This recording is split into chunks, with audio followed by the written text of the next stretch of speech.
यह ऑपरेशन भारत की अब तक की सबसे सटीक और सीमित सैन्य कार्रवाइयों में से एक मानी जा रही है। और कुछ खास बातें जो जाननी जरूरी हैं। 1. नाम सिंदूर। क्यों? सिंदूर का प्रतीक भारत की सांस्कृतिक परंपरा से जुड़ा है। यह शक्ति, प्रतिशोध और सम्मान का संकेत देता है। ऑपरेशन को यह नाम इसलिए दिया गया ताकि संदेश साफ हो। यह कार्रवाई नारी शक्ति और देश की रक्षा का प्रतीक है। 2. समय और रणनीति। हमला 7 मई 2025 की सुबह 4 बजे शुरू हुआ और 4:23 तक चला। सभी निशानों पर पहले से खुफिया जानकारी एकत्र की गई थी, जिससे केवल आतंकी ठिकानों को ही टारगेट किया गया। 3. तकनीक और हथियार। राफेल विमानों से एस्कैल्प क्रूज मिसाइल दागी गईं, जिनकी रेंज 500 किलोमीटर तक है। सर्जिकल स्ट्राइक की तरह यह मिशन भी बिना किसी जमीनी टुकड़ी की भागीदारी के पूरी तरह वायुसेना द्वारा अंजाम दिया गया। 4. खुफिया सहयोग। इस ऑपरेशन में RAY research and analysis wing और NTRO national technical research on organisation की अहम भूमिका रही।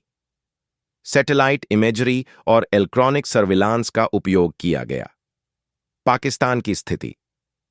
पाकिस्तान की सरकार ने पहले तो हमले से इनकार किया, फिर कहा कि भारत ने अंतर्राष्ट्रीय सीमा का उल्लंघन किया।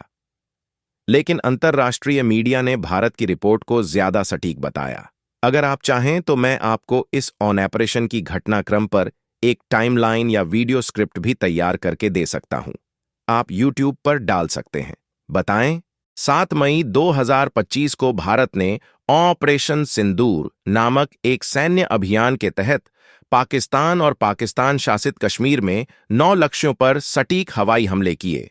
यह कार्रवाई 22 अप्रैल 2025 को जम्मू कश्मीर के पहलगाम में हुए आतंकी हमले के प्रतिशोध में की गई थी, जिसमें 26 नागरिकों की मृत्यु हुई थी।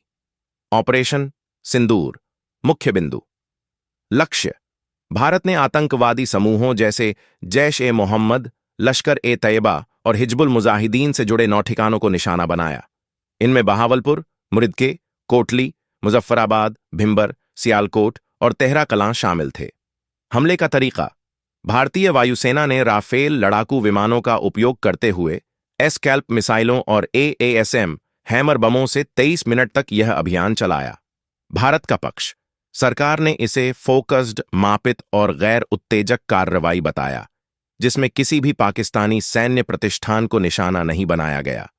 पाकिस्तान की प्रतिक्रिया: पाकिस्तान ने इस हमले को युद्ध का अकारण कार्य कहा और जवाबी कार्रवाई में भारतीय विमानों को मार गिराने का दावा किया, जिसे भारत ने खंडन किया। परिणाम और वैश्विक प्रतिक्रिया। नागरिक हानि: पाकिस्तान ने 8 नागरिकों की मृत्यु और 35 के घायल होने की सूचना दी, जबकि भारत ने 3 नागरिकों की मृत्यु की पुष्टि की। अंतर्राष्ट्रीय प्रतिक्रिया। संयुक्त राष्ट्र महासचिव एंटोनियो गुटेरेस ने दोनों देशों से संयम बरतने की अपील की, जबकि अमेरिका, ब्रिटेन और चीन ने भी तनाव कम करने का आग्रह किया।